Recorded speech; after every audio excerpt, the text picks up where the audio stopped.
The other day, I spent the morning exploring Chiang Mai's Old City with a friend who had come to visit from Japan. I only had the morning free, but my friend had a few places they really wanted to visit, so we made the most of our limited time and covered quite a bit of ground. Here's the route we took. 1. Chiang Mai Gate Market. 2. The FACES Gallery and Gastro Bar. 3. Wat Chedi Luang. 4. Akha Ama Coffee. 5. Wat Phra Singh. It's a course that runs from the southwest to the north of the Old City, all within comfortable walking distance. Our first stop was Chiang Mai Gate Market. My friend had requested to see a real Thai-style market, so this was the perfect place to kick things off. Located right next to the Wulai Walking Street area, this outdoor market has a Google rating of 4.4 with nearly 10,000 reviews. It's a lively place with stalls selling all kinds of food, sweets, and fresh produce. Situated just outside the southern gate of the Old City, this is a fresh food market buzzing with locals from early morning. You'll find meat, vegetables, fish, and a wide variety of ready-made dishes. Rather than catering to tourists, this place feels deeply rooted in the daily lives of local residents. The first thing that surprised my friend was the prices, incredibly cheap. But what really caught them off guard was seeing ready-made dishes sold in plastic bags, tied at the top. "I've never seen anything like this before," they said. It's definitely a uniquely Thai way of selling food. We both agreed that with this much variety available, there's really no need to cook at home. Just come here and pick up whatever you fancy. After leaving the market, we headed to the FACES Gallery and Gastro Bar. My friend had said they wanted a unique cafe that feels distinctly Chiang Mai, and this place fit the bill perfectly. It's a gastro bar serving mainly Thai food, along with pizzas and cocktails. But the real highlight is the sculptures that surround you throughout the venue. With a lush garden filled with terracotta decorations and an art gallery on site, it feels less like a cafe and more like a small museum. Google rating 4.4.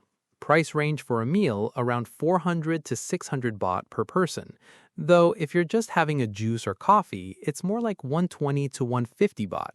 So you can drop in casually without ordering a full meal. The entrance is a weathered stone gateway reminiscent of Angkor Wat, and it looks so mysterious that you genuinely wonder if the place is even open. My friend hesitated at the door, asking, "Are we really allowed to go in?" Once you step inside, everything changes. Beyond a lush green pathway lined with stone sculptures and a small fountain garden, you're greeted by a glass greenhouse covered in vines, an antique-style bar counter, and crystal chandeliers. My friend was amazed. "There's nothing like this back in Japan," they said. From what I've read, this property belongs to a family of art collectors who have passed it down through generations, and it was created as a space to showcase the regional craft of terracotta sculpture making. It's less of a personal hobby project and more of a family gallery and restaurant dedicated to sharing their collection and artistic heritage. We visited around 9 or 10 in the morning, and there were almost no other customers. My friend found it puzzling. How can a place this beautiful be so empty? But apparently, it takes on a completely different atmosphere in the evening when it's lit up. So in some ways, coming early when it's quiet might actually be the better choice. We kept it simple and just ordered drinks. I had a coconut juice, while my friend ordered an orange juice and an orange smoothie. Cold-pressed juice was 120 baht, and the smoothie was 150 baht, surprisingly reasonable for such an atmospheric place. I've actually been here before, and I can tell you, even if you only order one drink and stay for hours, the staff never make you feel unwelcome. It's never crowded, and the atmosphere is genuinely relaxing. If you're looking for a place to unwind and spend a leisurely day, this is highly recommended. After the cafe, we walked over to Wat Chedi Luang.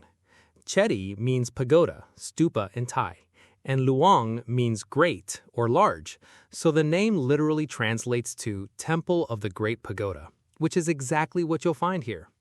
It's one of the must-visit spots in the Old City. The temple is home to a partially collapsed 15th century pagoda, and it also houses the city pillar, a large sacred tree believed to protect Chiang Mai.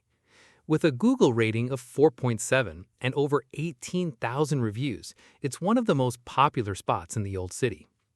The massive brick pagoda is truly awe-inspiring under a blue sky. My friend and I took photos together in front of the guardian statues at the base. The temple was founded in 1391 by King Sai Mueang Ma, the seventh ruler of the Lana Kingdom, in memory of his late father. It wasn't completed during his lifetime. His queen took over construction, and it was finally finished in the mid-15th century. At its peak, the pagoda stood around 80 meters tall, making it the largest structure in the Lana Kingdom.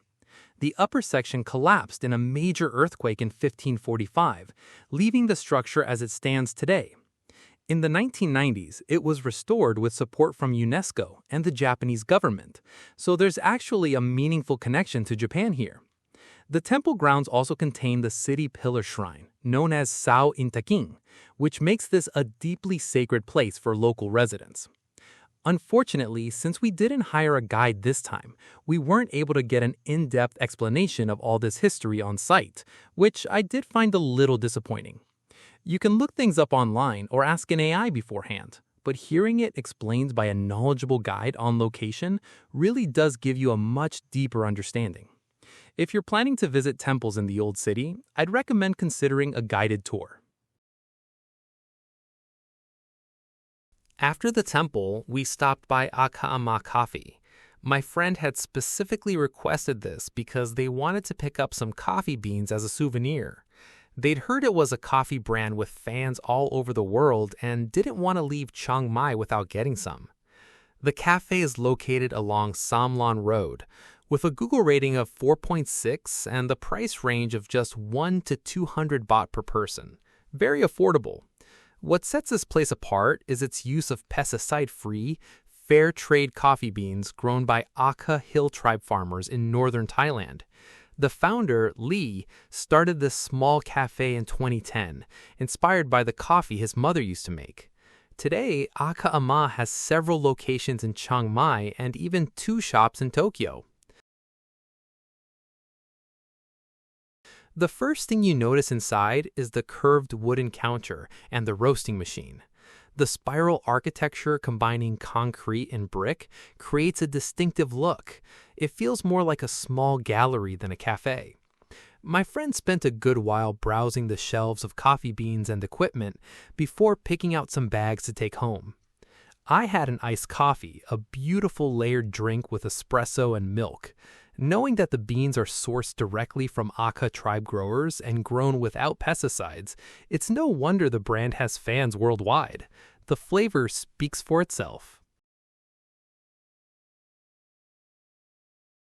Our final stop was Wat Phra Singh, another absolute must-see in the Old City, right alongside Wat Chedi Luang.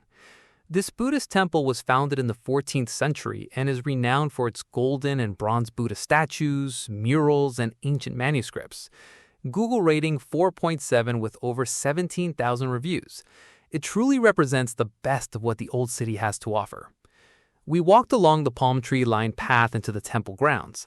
The sight of 2 golden chedis, pagodas, standing side by side was breathtaking, even under an overcast sky.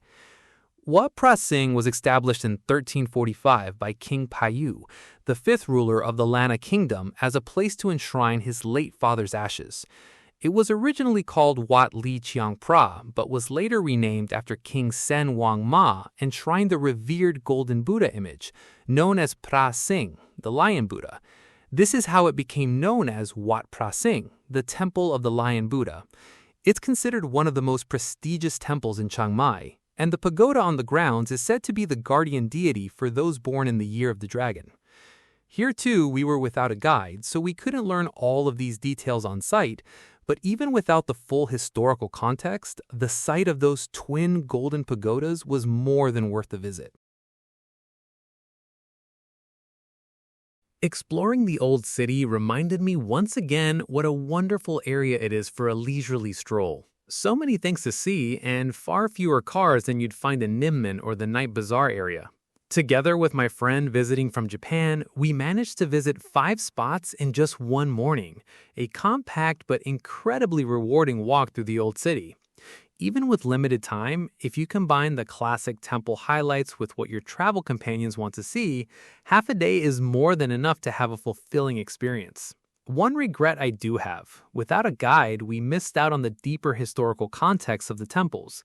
You can prepare with online research or AI tools, but nothing quite replaces having a knowledgeable guide explain things in person on site. If you're planning to bring friends from Japan to visit the temples, I definitely recommend looking into a guided tour. Thank you so much for watching. If you enjoyed this video, please don't forget to subscribe and give it a thumbs up. We'll be back with more from Chiang Mai. See you in the next one.